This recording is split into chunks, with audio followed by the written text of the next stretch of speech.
ഇതെപ്പോ വെച്ചു? ബോക്സോ? Second hand കിട്ടിയപ്പോ വാങ്ങിയതാ. കൊള്ളാവോ? പിന്നെന്താ? ഈ പാട്ടൊക്കെ അച്ഛന്റെ സെലക്ഷൻ ആണോ? ഇപ്പൊ ടൈറ്റ് കോമ്പറ്റീഷനാ.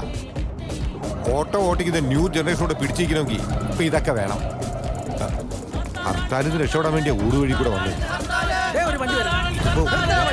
പ്രശ്നമാവൂ.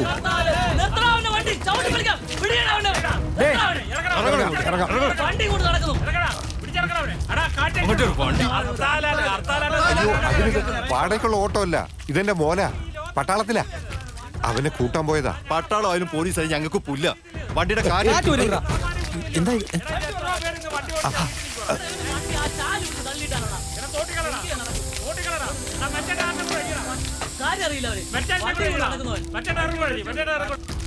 അടിയുടെ ഇടിയുടെ വെടിയുടെ മുന്നിൽ അടിപതറാത്തൊരു പ്രസ്ഥാനം. ഹർത്താലാണിത് ഹർത്താല്. ഞങ്ങൾ നടത്തും ഹർത്താല്. പ്രസ്ഥാനം ഈ വേണ്ടിയല്ലേ അതിർത്തിയിൽ നിന്നെ പോലുള്ള ജീവൻ പടയം വെച്ച് കാവൽ നിൽക്കുന്നത്. അത് ഓർക്കുമ്പോഴാ. പോട്ടച്ചാ, സാരമില്ല. ഇനിയിപ്പോ നമ്മളെങ്ങനെ പോവും? സ്റ്റെപ്പിനി ഉണ്ട്. അവർക്കൊക്കെ ശക്തിയുള്ളൂ, ബുദ്ധിയില്ല. എത്തിയോ?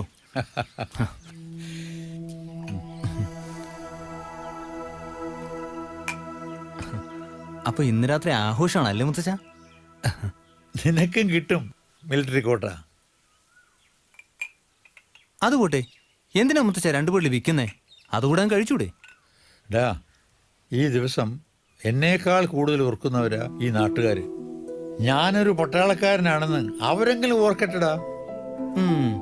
റിട്ടയർ ചെയ്ത് നാട്ടിൽ വരുന്ന പട്ടാളക്കാരന് ആരും ഒരു വിലയും നൽകില്ല. മഞ്ഞത്തും പൊരി വെയിലത്തും രാജ്യത്തിന് കാവൽ നിൽക്കുമ്പോൾ പട്ടാളക്കാരന് ആകാശത്തോളം ഉയരവും ഭൂമിയോളം വണ്ണവും ഉണ്ടെന്ന് തോന്നും. എന്നാൽ തിരികെ നാട്ടിൽ വന്നാൽ നമ്മെ അന്വേഷിച്ച ആളുകൾ വരും. വല്ല കടകൾക്കും കാവൽ നിൽക്കുമോ എന്ന് ചോദിക്കാൻ. ചിലപ്പോ ഈ ചിന്തകൾ മറക്കാനാവും റിട്ടയർഡ് ആയവർക്ക് സർക്കാർ കുപ്പി കൊടുക്കുന്നത്. അവിടെ പരിപാടി തുടങ്ങി. വൈകാതെ ഇപ്പൊ തുടങ്ങും. അച്ഛന്റെ വീട് കഴിഞ്ഞു. ഒരു പാത്രം ഇങ്ങെടുക്ക്. ഇതാ പാത്രം. അമ്മായി കഴിഞ്ഞില്ലേ? Beef ready. നീ ഒന്ന് തിന്നു നോക്കിക്കേ. ചൂടാടാ. അമ്മായി കൊടുകൈ സൂപ്പർ. നാത്തൂനെ കണ്ട് പഠിക്കാൻ നോക്കും. പോടയർക്ക, നീ അങ്ങനെ ഞങ്ങളെ തമ്മിൽ തെറ്റിക്കാനൊന്നും നോക്കണ്ട. വേഗം ചെല്ല്, അല്ലേ മുത്തച്ഛന്റെ ക്ഷമ നശിക്കും. അതെ, പോകുന്നതൊക്കെ കൊള്ളാം. അത് അവിടെ വെച്ചിട്ടെങ്കിൽ പോന്നേക്കണം. അവിടെ നിക്കണ്ട. ഓ ഉത്തരവേ. ചെല്ല്. ഒരു നല്ല ദിവസമായിട്ട് എന്തുവാടി ഇത്ര താമസം? എടാ മുകുന്ദ, എന്താ അച്ഛാ? നിന്നെ ഞാനല്ലടാ ഐശ്വര്യമായിട്ട് കുടിക്കാൻ പഠിപ്പിച്ച് ആണല്ലോ. എന്നിട്ട് നീ അത് നിന്റെ മോനെ പഠിപ്പിച്ചില്ലല്ലോടാ. അത് കൊള്ളാം. അച്ഛൻ്റെ മോനെ വടക്കാക്കിയതുപോലെ ഞാൻ എന്റെ മോനെ വടക്കാക്കാൻ പറ്റുമോ? അവൻ എന്റെ തങ്കവാ, തങ്കം. അങ്ങനെ പറയരുത്. ഇവിടെ ഇപ്പൊ അങ്ങനെ നിന്റെ ഇഷ്ടം മാത്രം നോക്കാൻ പറ്റില്ല. ഇന്നിവിടെ എന്തെങ്കിലും അവന്റെ കാര്യം ഞാൻ നോക്കിക്കോളാം. മുത്തച്ഛ വേണ്ട, വിട്ടേക്ക്, പാവോ. എന്റെ മോനെ വേണ്ടി വന്നാ ഞാൻ തല്ലും. അത് ചോദിക്കാൻ നീ ആരടാ? ഇപ്പൊ എന്റെ നേർക്കായോ? അത് തന്നെ ഡാ. എന്റെ അച്ഛനെ ചിലപ്പോ എന്നെ തല്ലും കൊല്ലും. അത് ചോദിക്കാൻ നീ ആരടാ? ഞങ്ങൾ അച്ഛനും മോനും തമ്മിൽ പല പ്രശ്നങ്ങളും ഉണ്ടാവും. അത് നീ എടുക്ക.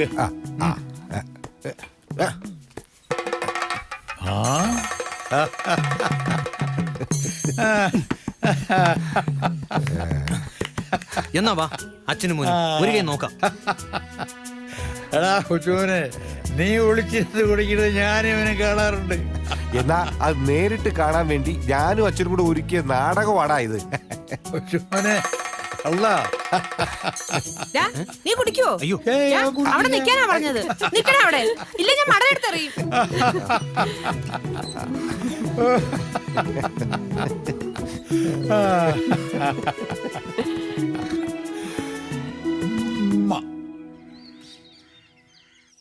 മോനെ പ്രശാന്തേ, നിനക്ക് ഞാനൊരു പെണ്ണ് ആലോചിക്കുന്നുണ്ട്.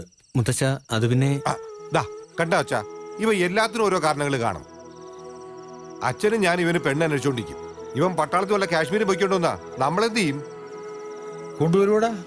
മുത്തച്ഛൻ എന്നെ അറിഞ്ഞൂടെ? ഞാൻ അങ്ങനെ ചെയ്യൂ? ആ അത് ശരിയാ, മോൻ അങ്ങനെ ചെയ്യില്ല. ഇവൻ എൻ്റെ കൊച്ചുമോനല്ലേ, അല്ലേടാ?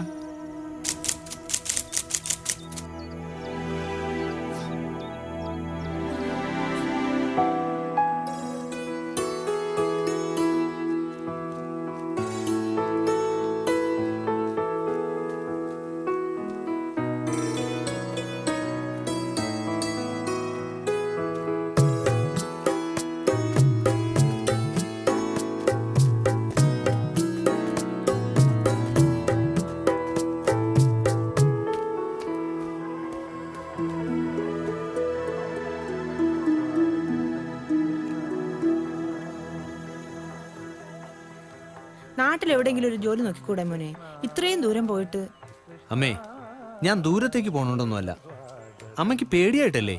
ഞാനെങ്ങനെ വെടിയും കൊണ്ട്. ഒന്നും മിണ്ടാതിരിക്കുന്നുണ്ടോ നീ? എനിക്ക് പേടി തന്നെയാ. പത്രത്തിൽ അതിർത്തിയിൽ ഓരോ കാര്യങ്ങൾ വായിക്കുമ്പോ പേടിയാവും. അമ്മേ, ആയിരക്കണക്കിന് അമ്മമാരുണ്ട് ഇങ്ങനെ സ്വന്തം മക്കളെ ഓർത്ത് പേടിച്ചിരിക്കുന്നവർ. ഓരോ പട്ടാളക്കാരനും ഓരോ അമ്മമാരുടെ മക്കളല്ലേ? അവരൊക്കെ സ്വന്തം മക്കളെ തിരിച്ചു വിളിച്ചാൽ എന്തു ചെയ്യും? നീ വലിയ കാര്യമൊന്നും പറയണ്ട. എനിക്ക് എന്റെ മോൻ തന്നെയാ വലുത്. അമ്മ പേടിക്കണ്ട, എനിക്കൊന്നും സംഭവിക്കില്ല. അമ്മ വെറൊരമ്മയല്ല, ഒരു പട്ടാളക്കാരന്റെ അമ്മയാണ്.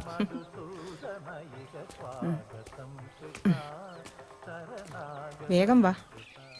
ഹലോ, ഫയർഫോഴ്സ് അല്ലേ? വീണില്ല. ട്രൈ ചെയ്തോണ്ടിരിക്കോ? വീണാ പറയാം. എടി ചാടുമെന്ന് പറഞ്ഞ് ഞാൻ ചാടും. ഇവിടെ നിന്ന് ചാടിയാൽ ഞാൻ ചാവുപടി. എന്റെ പൊന്ന് ചേട്ടാ, അവിടുന്ന് ചാടിയാലേ കയ്യും കാലും ഒടിയത്തേ ഉള്ളൂ. കുറച്ചുകൂടെ മുകളിൽ കയറി ചാടുന്നേ. അത് തന്നെയാണ് എനിക്ക് വേണ്ടത്. ഞാൻ പണിക്ക് പോകാതെ കയ്യും കാലും ഒടിച്ച് കിടന്നാലേ നീയൊക്കെ പഠിക്കത്തുള്ളൂ. എന്റെ പൊന്ന് ചേച്ചി ഒന്ന് വീട്ടിലോട്ട് പോകും. ഇത് നിത്യമുള്ള പരിപാടിയല്ലേ, രാത്രി ഇറങ്ങി വന്നോളൂ. പോടാ മന്തിപ്പ. ഇത്തവണ ഞാൻ ചാടുമെന്ന് പറഞ്ഞാൽ ചാടിയിരിക്കും.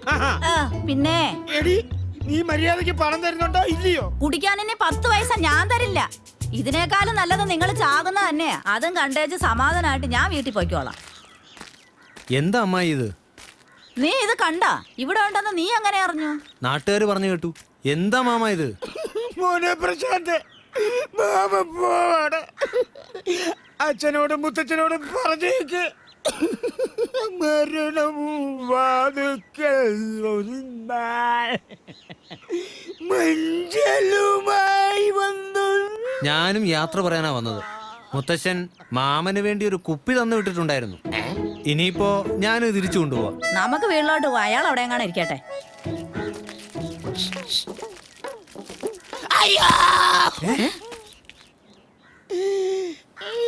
മോനെ, മാമന് തന്നിട്ട് പോടാ കുപ്പി.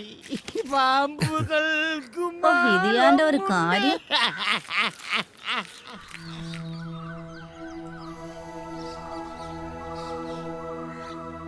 സ്വന്തം നാട്, അതിർത്തിയിൽ കാവൽ നിൽക്കുന്ന ഓരോ ജവാനും അമൂല്യനിധിയാണ്. തിരികെ പോകുമ്പോൾ മനസ്സിൽ അവധിക്കാലത്തെ ഓരോ ദിവസവും അവൻ നിധി പോലെ സൂക്ഷിക്കും. ഞാനും അങ്ങനെ തന്നെയാണ്. അമ്മ, അച്ഛൻ, മുത്തച്ഛൻ, ഗൾഫുകാരനെ പോലെ പോകുമ്പോൾ പ്രിയപ്പെട്ടവരെ ചേർത്ത് പിടിച്ച് ഒന്ന് കരയുവാൻ കൂടി കഴിയാത്തവർ. ജവാൻ ധീരനാണല്ലോ, കരയുന്നതെങ്ങനെ?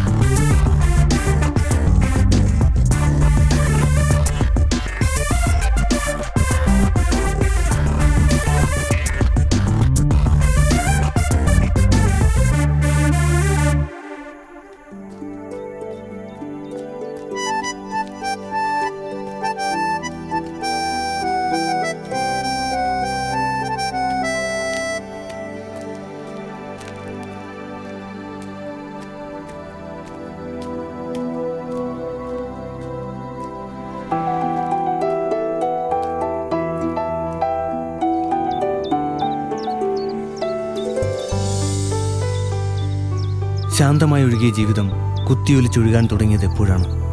വിധി എന്നെയും ചേർത്ത് പിടിച്ച് ദിശ മാറി ഒഴുകുകയായിരുന്നു.